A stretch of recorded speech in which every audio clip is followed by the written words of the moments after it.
Hello అండి, welcome to Nageswari home. ఈరోజు అయితే నేను చేపల పులుసు చేస్తున్నాను.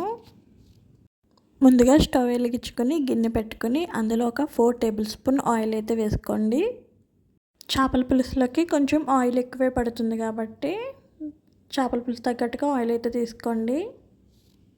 ఆయిల్ బాగా వేడైన తర్వాత అందులో ఒక 4-5 పచ్చిమిరపకాయలు, అలానే ఒక 3 ఉల్లిపాయలు పేస్ట్ చేసి వేసుకోండి. ఒకసారి కలుపుకొని కాసేపు మూత పెట్టుకొని మగ్గించుకోండి. ఈలోపు నీట్గా వాష్ చేసుకున్న చేపలు తీసుకుని అందులో ఒక 2 స్పూన్స్ అల్లం వెల్లుల్లి పేస్ట్, ఉప్పు, కారం, పసుపు వేసి బాగా కలుపుకోండి. ఇది మనకి ఉల్లిపాయ పేస్ట్ బాగా మగ్గే వరకు మ్యారినేట్ చేసి పెట్టుకుంటే సరిపోతుంది. ఇప్పుడు మూత తీసుకుని ఒకసారి ఉల్లిపాయ పేస్ట్ని బాగా కలుపుకున్న తర్వాత అందులో కొద్దిగా మసాలా ఒక 2 స్పూన్స్ అయితే వేసుకోండి.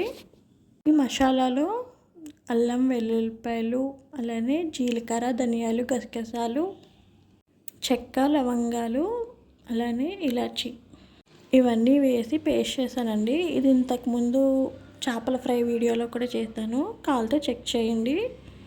ఇప్పుడు మసాలా పచ్చివాసన పోయే వరకు ఫ్రై చేసిన తర్వాత అందులోనే ఒక 2 టమాటోలు పేస్ట్ చేసి వేసుకుని బాగా ఫ్రై చేసుకోండి.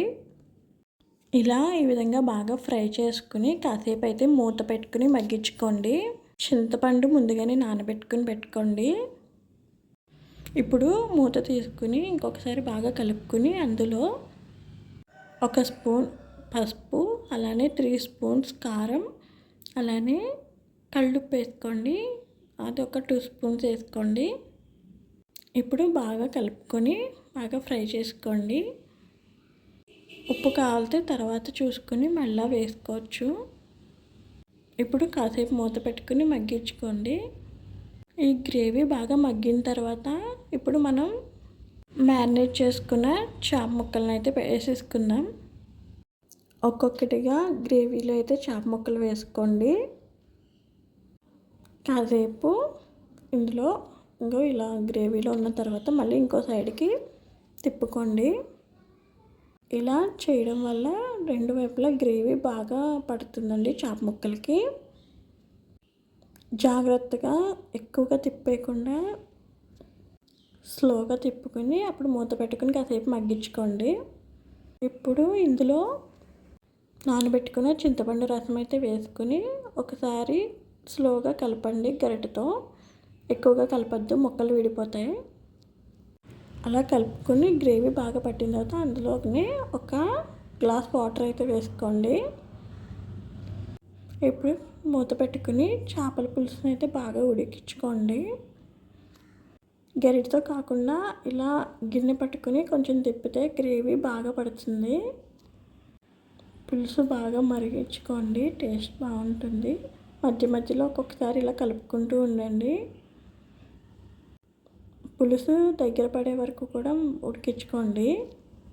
ఇలా మరుగుతున్న టైంలోనే ఒకసారి ఉప్పు చూసుకుని సరిపోకపోతే మళ్ళీ వేసుకోండి. మీరు కూడా ట్రై చేసి ఎలా వచ్చిందో కామెంట్ చేయండి. నేను లాస్ట్ టైం చేపలు కలగలిపి పులుసు వండానండి. అలా కూడా చేసుకోవచ్చు. ఇలా కూడా ఇంకొక పద్ధతి. ఒకసారి ఆ వీడియో కూడా చెక్ చేయండి. ఇంకా ఫైనల్గా ఫిష్ మసాలా వేసుకోండి. ఫిష్ మసాలా వేసుకొని ఒకసారి కలుపుకోండి. ఇప్పుడు మరలా కాసేపు మూత పెట్టుకుని పులుసు అయితే బాగా మరిగించుకోండి. పులుసు అయితే దగ్గర పడిందండి, రెడీ అయిపోయింది. ఫైనల్గా చేపల పులుసు అయితే రెడీ అయిపోయిందండి. మీకు కనుక వీడియో నచ్చితే లైక్ చేయండి, షేర్ చేయండి, ఛానల్ని సబ్స్క్రైబ్ చేయండి. Bye bye.